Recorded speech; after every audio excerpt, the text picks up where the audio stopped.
Seguimos con más de este delicioso café caliente, hoy tocando un tema muy importante, haciendo conmemoración a uno de los días más especiales y sobre todo impactantes en cifras no de muerte sino de la misma enfermedad. Hablamos del VIH-Sida como el virus de inmunodeficiencia adquirida que se ha regado desde su origen en África hasta cualquier rincón del mundo. Y también sabemos que en Honduras pues no ha sido excepción para que muchas de las personas pues hayan contraído este virus. Son enormes y son alarmantes los datos estadísticos desde años, desde 1900 y fracción hasta la actualidad. Pero ya tenemos invitados que van a estar dando estas cifras exactas y hablando mucho más del tema y sobre todo de lo que se está manejando con la ley que ampara pues algunas personas que tienen rechazos o sufren algún problema con esta enfermedad. Ya está con nosotros Xiomara Bu. Doña Xiomara, mucho gusto. Doctora, y también tenemos a Grosvin, que es asesor de la Liga de la Juventud. Asesor. Ok, bienvenidos, gracias por estar con nosotros, sobre todo tocando un tema muy delicado para la población. Sabemos que son muchos los números de personas que tienen esta enfermedad, en la mayoría de los casos que son asintomáticos, y que pues por alguna razón cultural o por otra razón de repente se han mantenido postergados o alejados de la sociedad. Incluso pues hemos sido víctimas nosotros, huechores, de poder aislarlos y sacarlos como personas que tienen los mismos derechos que tenemos nosotros. Ahora, ustedes están para eso, para tratar de protegerles con los derechos que se han establecido, y también nos traen datos interesantes para que la gente pues pueda saber más de esta tragedia que se da con esta enfermedad. Sí, mira, yo creo que es loable en primer lugar y agradecemos la invitación que nos ha cruzado. Realmente, si bien hablamos de la epidemia de VIH y SIDA, porque ahora ya podemos evitar no llegar a SIDA, pero tenemos una epidemia social mucho más agresiva, que es el estigma y la discriminación. Y el estigma y la discriminación realmente es el caldo de cultivo para todas las violaciones de derechos humanos que inhabilitan de alguna manera a la persona a decir realmente cuál es su situación, cómo vive la infección y cómo la puede prevenir también. Entonces realmente estamos en este año ya por culminar, 2019, y es preocupante todavía la tasa como nos va aumentando por año, 1000 casos al año, ¿verdad?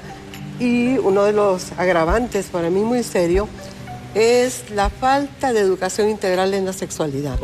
Porque si uno mira, digamos, el factor de las niñas, adolescentes actualmente embarazadas, pues no solo hay que prevenir de la infección VIH, sino que el resto de las infecciones de transmisión sexual. Y realmente el tema de la educación integral en sexualidad es apremiante. Igual toda la cultura de derechos humanos. Lastimosamente creo que como hondureñas y hondureños todavía vemos que no hay una cultura de derechos humanos. Se habla del tema de derechos humanos, pero realmente una humanización, una visión humanista que realmente reduzca sensiblemente y erradique esta infección del país, creo que es un reto que nos llevará mucho tiempo todavía. Claro, y sabemos que es una situación bien difícil, ya que tratan de defender los derechos que ellos tienen como humanos en sí, y no solamente organizaciones nacionales, sino también organismos internacionales que están tratando de protegerlos de la crítica, del bullying y un montón de cosas que da. Sabemos también que han cambiado los factores y los números de muertes por esta enfermedad, gracias a Dios. ¿Por qué? Porque la prevención que se ha hecho a lo largo de tantos años ha venido trayendo éxito para que ya no se dé tanto el SIDA, sino que se mantenga en un VIH y se pueda controlar. Que las personas sepan que pueden tener un estilo de vida común y corriente, como cualquier otra persona, teniendo un cuidado más exhaustivo de su salud para evitar que esto pueda llegar a instancias mayores. De igual forma, la propagación. Estadísticas que ustedes nos brindan acá reflejan que Tegucigalpa y San Pedro Sula siguen siendo las ciudades con más número de personas infectadas con el virus. Sin embargo, han estado trabajando también duro, según estoy viendo, para intentar crear una cultura de educación a través de la integridad de salud, ¿no? Que eso es lo que debe ser y a donde quieren llegar. Ok, bueno, la verdad es que las cifras son bastante alarmantes, ya lo mencionaba la doctora Xiomara Bu. Año con año el aumento es alrededor entre 1025. Desde el 2007 y 2008 el aumento cada trimestre que se nos entrega a la Secretaría de Salud, los datos estadísticos.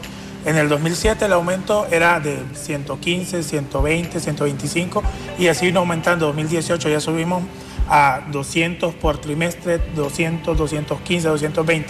Actualmente desde junio hasta septiembre tenemos un aumento de 314 casos. en 3 meses. Y los datos estadísticos son de 37.696 casos. Hasta la fecha, igual, estos son los casos registrados y el acumulado, pues es desde 1985. Los principales departamentos particularmente son Cortés, Francisco Morazán y Atlántida, que son donde se concentra, y la población más afectada en este caso viene siendo la población joven, porque por ejemplo de 0 a 14 años solo en infección VIH tenemos alrededor de 524, y de los 15 años a los 34, que se considera joven la persona, tenemos alrededor de 8.625 jóvenes con la infección VIH, solo con infección VIH. Ya en etapa SIDA o en infección avanzada tenemos alrededor de jóvenes de 12.825 jóvenes infectados o en etapa SIDA. ¿Hay más mujeres o más hombres? La cantidad son más hombres, pero la diferencia pues es, por ejemplo, en hombres son alrededor de 17.000 y mujeres son alrededor de 13.500. La diferencia no es tan del dato grande. general, Grossman, que nos daba, nos decía que hay como, aquí tenemos el dato que dice 12.873 casos registrados que son asintomáticos. Exacto, solo en el asintomático. Pero ese es el general de este año, pero el acumulado total son de 17.000, solo en asintomático. Ya para lo que es infección avanzada tenemos alrededor de 22.000. Y para educar también un poquito a la gente que está en casita, sabemos que estamos, ya lo comentábamos tras de cámaras, que estamos en el siglo XXI, pero incluso en este tiempo nosotros estamos actuando como, ya lo decía Brian también, como victimarios. Estamos no comportándonos a la altura, de repente apoyando a la población o a nuestros amigos, amistades, familiares, o alguna persona que nosotros conozcamos que padece de repente con este síndrome. ¿Cómo podríamos hacerlo? Nuevamente, pues les pido apoyo para reeducar a las personas en casita, saber cómo se puede transmitir o cómo no, para que nosotros no tengamos como ese miedo a estrechar una mano, estrechar un abrazo con las personas que de repente padecen esa enfermedad. Es que literalmente, o sea, el VIH, ya lo mencionamos, es una infección y no se contagia. Partiendo de eso, no es un contagio, porque con una persona con VIH puedes abrazarla, puedes darle un beso, puedes estar con ella. El VIH solo se transmite por vía sexual o por vía sanguínea, no más. Pero es importante evitar eso, porque a veces en el personal médico usan la palabra contagio. Igual, un error que se dio en el 99 en la misma ley especial del VIH de hablar de contagio, porque es muy diferente una tuberculosis, como una infección, claro, que es más viral, infecto contagiosa, a diferencia, como exponía mi compañero, la infección VIH. El asunto es que al no haber educación integral en sexualidad, la desinformación, los mitos, los prejuicios, los tabú realmente se levantan y se mantienen. Y luego también hay que ver lo que actualmente desde un enfoque epidemiológico se denomina población clave, que son hombres que tienen sexo con hombres, la población garífuna, las mujeres trabajadoras de sexo, ¿verdad? Son poblaciones que deberían de ser vistas con todos sus derechos a integralidad. Pero son poblaciones estigmatizadas. Claro. Por ejemplo, toda esta heteronormatividad que no permite, digamos, reconocer a aquel ser humano que tiene una orientación sexual, una identidad de género diferente a la heterosexual, pero al fin y al cabo es persona y debería haber integralidad en el respeto. Así es. Doctora, sabemos que el SIDA pues viene desde hace muchísimos años atrás, estalló en la década de los 70 y 80 con una enorme cantidad de personas que fueron infectadas por esta enfermedad. Pero hablamos que no fue un tema más de pandemia, sino de cultura. Era lo que la gente estaba experimentando en ese tiempo. Ahora, han hecho trabajos realmente muy fuertes para poder crear incluso esto. La ley especial sobre el VIH-Sida, en ciertas reformas que se dio, sobre todo esta del 2015, para evitar que las personas infectadas con esta enfermedad puedan sufrir algún agravio de alguna institución o de alguna persona y con esto poderse defender ante las autoridades, poniendo alguna demanda o evitando algún tipo de problema que se dé en alguna institución. ¿Cómo realmente están trabajando pero esto? Fíjate, Brian, que aquí hay también el tema de la falta de la cultura de la denuncia. Una persona que está violentada en su derecho o estigmatizada tiene temor.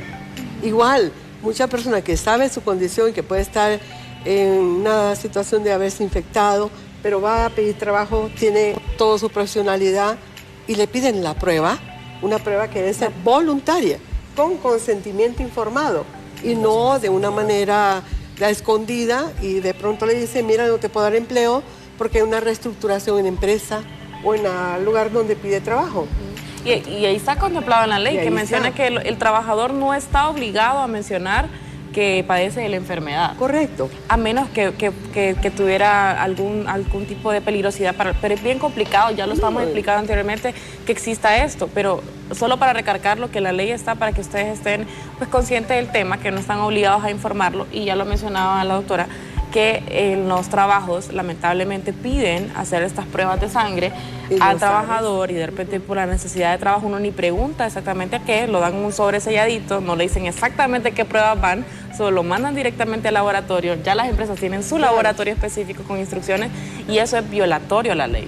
Claro, y es violatorio. Pero fíjate que respondiendo a Brian, las personas que son el centro, agrupadas en grupos de autoapoyo, la Asociación de Personas que Viven con VIH, ASONAPSIDA, y otras tantas interlocuciones de sociedad civil, hacen este trabajo continuo. Y realmente para mí son las personas que están al frente y las que nos han educado también a conocer el comportamiento de la infección. Como te digo, lo que sí yo veo en este año, todavía en este siglo, es la falta de voluntad política de muchos actores congregados en eso que se fundó desde el 99, la Comisión Nacional de SIDA. Con la reforma, para que funcionara, hay dos consejos, el Consejo Político Decisorio y el Consejo Técnico Consultivo. Y estamos llegando hoy a 2 de diciembre y no tenemos una institucionalidad robusta, ni siquiera los actores claves de la Comisión Nacional del SIDA conociendo realmente los retos y asumiendo sus responsabilidades. A excepción de la Secretaría de Salud, que ha hecho todo un esfuerzo, ¿verdad?, con su presupuesto de comprar la terapia antirretroviral. Y la Secretaría de Derechos Humanos paulatinamente, ¿verdad?, igual que el CONADE, atendiendo los casos de quejas y denuncias. Pero para mí, desde mi enfoque, después de tantos años estar trabajando en la temática y ver cómo crece esta cultura, el centro es dignificar la vida de las personas que viven con VIH. Cuando uno rompe el estigma y la discriminación y te empiezan a tratar sin miedo, quitando todos esos prejuicios, botar la idea del contagio, mira, la relación humana es totalmente diferente. Y eso contribuye a que la persona desarrolle una mejor adherencia al tratamiento y no caiga en situación de resistencia. Porque por el temor de que no te vean con las pastillas, entonces no te las tomas. Y eso, bueno, el miedo que me vea de pronto y me pregunte, ¿y por qué toma terapia antirretroviral? Mira, puedo perder el trabajo.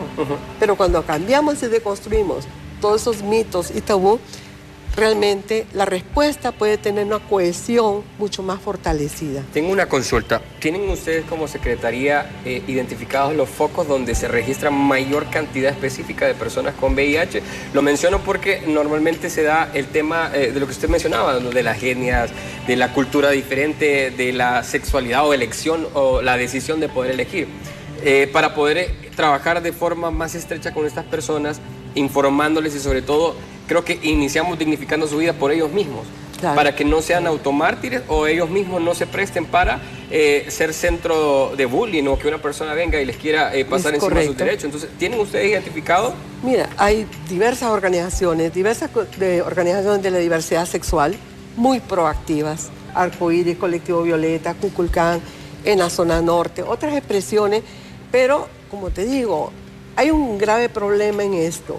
Las personas que viven con infección, si no me equivoco, me corriges por ahí, un 93% son personas desempleadas, son personas en condición de pobreza, porque la gente que tiene ciertos recursos, por el mismo estigma y discriminación, no está atendiéndose en el país. Prefieren buscar una salida a los estados o a veces en la región centroamericana. No vienen acá, se van a Guatemala.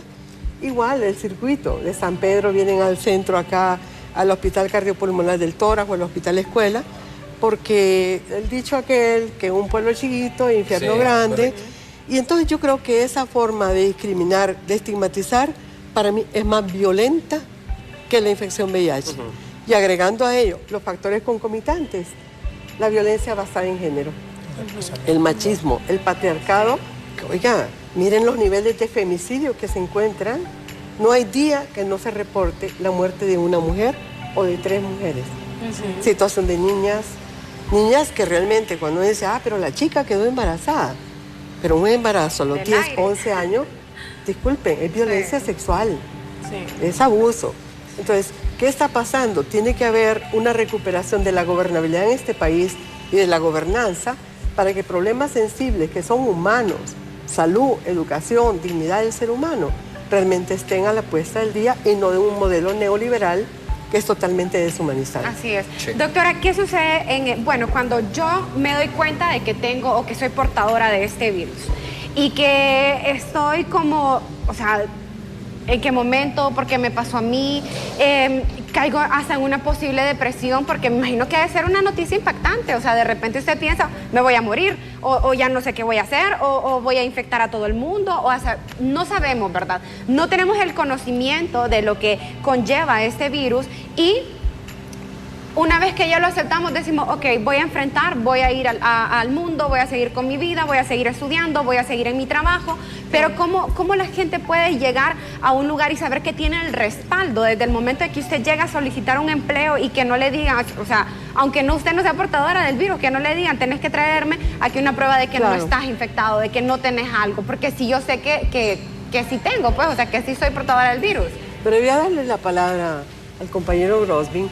Fíjate el parangón, cuando a una gente le detectan que tiene un cáncer, que realmente no está en condición VIH, pero ¿cuál es la conducta del ser humano? Es compasiva.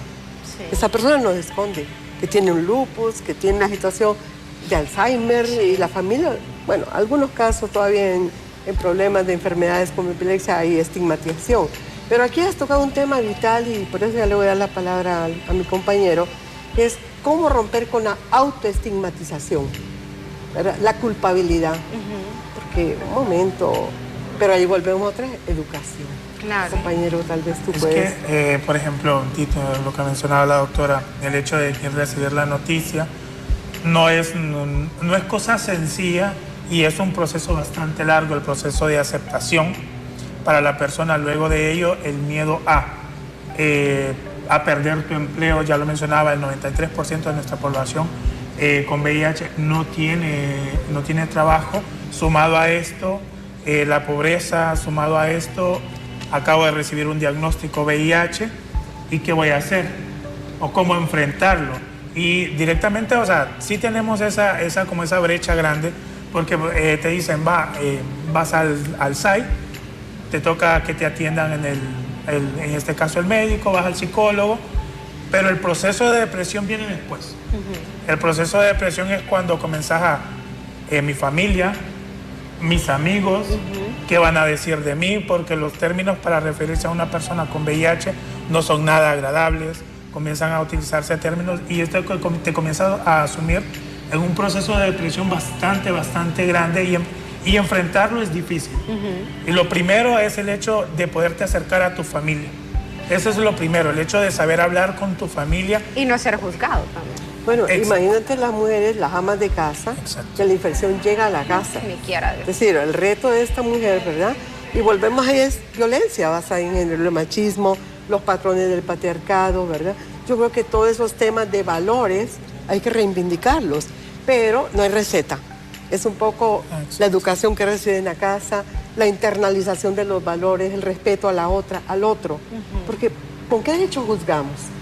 Claro. Ese es uno de los Ahora, retos. doctora, con las bases que usted menciona y bajo ese texto, yo quiero preguntar algo. Una persona que sea consciente que es portador del virus y hablando un poco del patriarcado y del machismo, que con conocimiento de causa se involucre con otras personas sin protección, simple con la razón de poder infectar a alguien más porque quiero que alguien más lleve esta cruz que llevo, ¿se podría considerar o dentro de la ley estipula algo que esté como estipulado, delito? o sea, quien intencionalmente infecte a otra persona, pero ahí viene el cumplimiento de la ley. O sea, los niveles de impunidad atraviesan muchos escenarios. Ahora, aquí es un tema de no solo hablar de los derechos, es el deber, el ser responsable con la sexualidad. De hecho, tenemos parejas serodiscordantes. Una persona que tiene la infección, la otra persona que no la tiene, pero en el pacto amoroso de respeto, de realmente verdadero sentimiento, yo creo que esa persona no debería tener en su mente el rencor o el resentimiento social. Lastimosamente, en la complejidad de los seres humanos, que tenemos errores y virtudes, la brecha, ese estigma, eso que lanza, que te orilla, a veces pueden haber estas reacciones. Voy a desquitarme, me desquito de la sociedad, no tal vez con mi pareja, pero en la sociedad que me abruma, que me orilla. Y por otro lado, cuando uno mira estos niveles de desempleo, las carencias en la familia, ustedes ven cómo está la canasta básica actualmente, cómo está la alza de costo de la vida, y uno se pregunta, y además de verse en la situación de su terapia antirretroviral, ¿qué tipo de alimentación tiene una persona que no tiene empleo?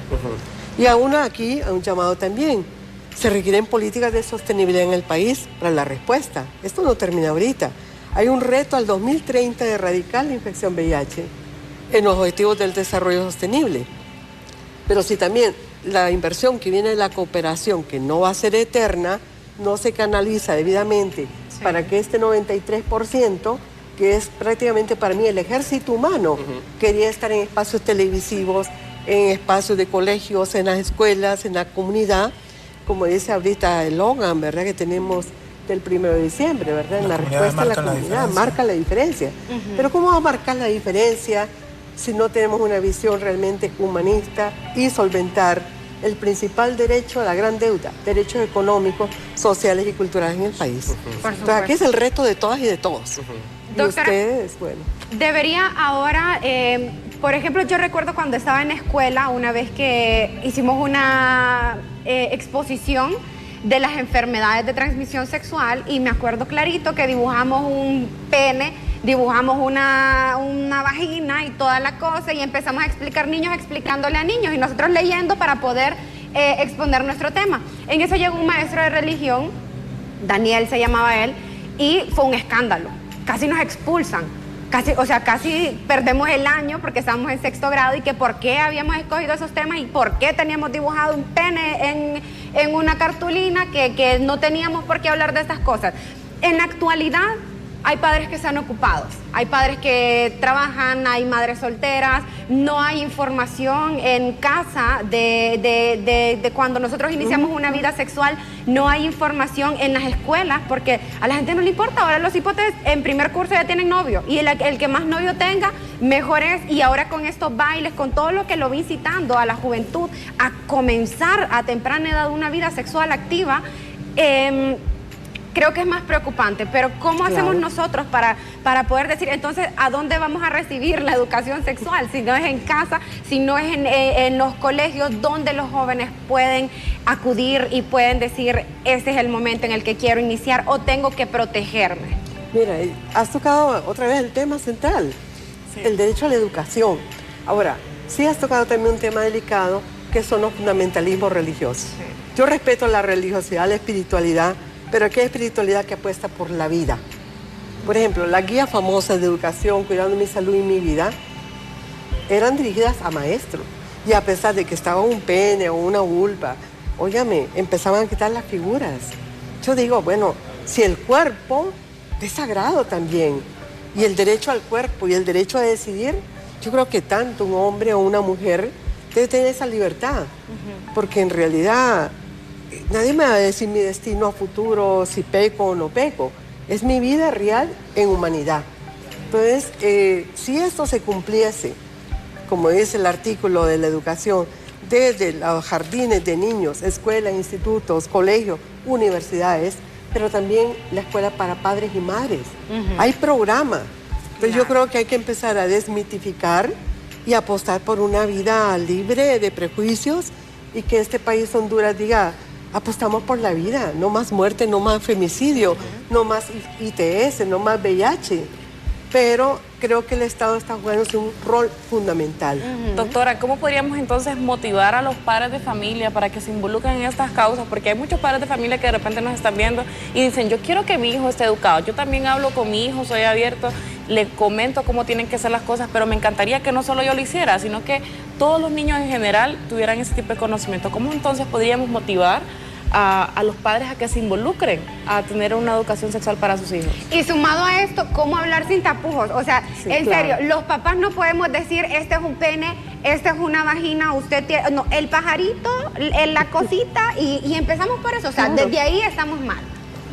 Bueno, desde ahí, desde la plataforma del Foro SIDA, que acobija a nosotros como Liga de la Juventud, nos permite abarcar a la población, tanto en la niñez, adolescencia y juventud, a toda esa población. Y desde ahí nosotros apostamos a la educación integral en sexualidad. El equipo de nosotros, pues, el trabajo es como de hormiga, pero se viene realizando en redes sociales, que también ha sido como un apoyo por parte de la Coordinación Nacional, el hecho de podernos meter en eso de las redes sociales, porque es población que directamente se nos estaba quedando atrás. Nos vamos a campo, nosotros estamos yendo a escuelas, colegios, los colegios que nos permiten, obviamente, la universidad, que es donde mayormente mantenemos lo que son carpas informativas. Y de ahí, en las redes sociales, el hecho de estarles hablando, como decía la compañera acá, sin tapujos, llamar las cosas por su nombre, porque ese es el problema que nos hemos estado encontrando, el hecho de que, lo que decía, la cosita y esto, y comenzamos a generar X morbo y no llamar las cosas por su nombre, pues eso se va a quedar... O el mismo patriarcado, que o sea, claro, un varón que ande con dones en su cartera, qué bonito, ¿verdad? Porque ya es hombrecito mi hijo, pero una chica que se quiera proteger está tachada señalada. O sea, de lo peor, Ahora, solamente por querer cuidar su cuerpo. Yo me pregunto, ¿habrá algún momento en la historia donde tanto las plataformas que están utilizando ustedes y a las instituciones que vienen representando podrían intervenir con las demás instituciones que están evitando este proceso? Porque siento que hay una lucha de poderes y de respeto, o sea, todos trabajando con el mismo sector, o sea, para todos va dirigido uno, pero una parte intenta educar pro vida, otros intentan educar pro valores, otros pro cultura, entonces siento que cada quien está metiendo información separada y no han encontrado un punto donde puedan converger y puedan decir, vamos a canalizar toda la información, filtrado la vida, los valores, la religión y todo, para que fluya un contenido único, porque en la literatura vemos que está marcado el limitar o el censurar el contenido, pero la televisión de hoy en día nadie la censura. Mira, y podemos ver Nikis teniendo relaciones sexuales o incluso practicando el rechazo contra personas que no solamente son poseedores de alguna enfermedad, sino que también son personas discapacitadas. Entonces, lo que queremos vender es una perfección, pero nadie va en contra de quienes ciegan la mente del ser humano y empiezan a podrir con mensajes, ahora no subliminales, sino directos. O sea, llegará algún momento donde podamos incluso enjuiciar a quienes han violado la mente literal de las personas, de nuestros padres, y eso ha sido una cadena que no he podido romper. Y fíjate que sí, es un reto tremendo, pero también aquí viene el empoderamiento de nosotros las mujeres, de liberarnos, ¿verdad? Y no un radicalismo de decir contra los varones, no, simplemente asumir un feminismo que es una concepción filosófica, ética y política, pero que nos reconozca en igualdad. Entonces, yo creo que llegar a esa dimensión necesitamos como mucho compromiso, aferrarnos y también hacer que las familias tengan esa visión. Lo que tú acabas de señalar, la madre va al trabajo o el padre va al trabajo, la pornografía está a la orden del día. Sí. Sin querer, tú tienes tu celular o tu tablet y cuando menos acuerdas hay pildoritas. Ahí no vas a decir que el chico no lo va a ver, ¿no? Claro. También está ese machismo, entre más pornografía, qué sé yo, más macho, ¿no? Entonces, ojalá que hubiese esa vindicación algún día en este país, ¿verdad? Tal vez la diversidad no se puede homologar, pero apostar por la vida. ¿Por qué le voy a prohibir a una madre, por ejemplo, que ha sido violada, obligarla a tener una hija o un hijo? ¿Por qué no decidir sobre su cuerpo? Así es. ¿Verdad? Bueno, ahora, igual, no penalizar tampoco a la mujer que vive con VIH, porque a la altura del desarrollo tecnológico tiene derecho a su maternidad, a quedar embarazada. Entonces, todo eso, antes, debo decir, en el 99 había una restricción. Por eso es que la reforma viene muy bien. La restricción era por la corta brevedad de vida que tenía la mujer. Entonces se pensaba que el niño quedaba en orfandad. Correcto. Pero no se hablaba del padre, ¿verdad? De una paternidad responsable. Correcto. A mí me ha encantado el tema, doctora. Muchísimas gracias por su intervención y también Grosvin. La invitación a todos en casita también de que podamos hacer que esta sociedad cambie y aportar pues nuestro granito de arena y apoyar a todas las personas que de repente lastimosamente padecen de esta enfermedad. Así es. Bueno, muchísimas gracias. Gracias por visitarnos. Que acá nos podríamos quedar ese tema mil horas, amplio, pero tenemos que irnos a una pausa comercial, así que ya venimos con más de Café Caliente.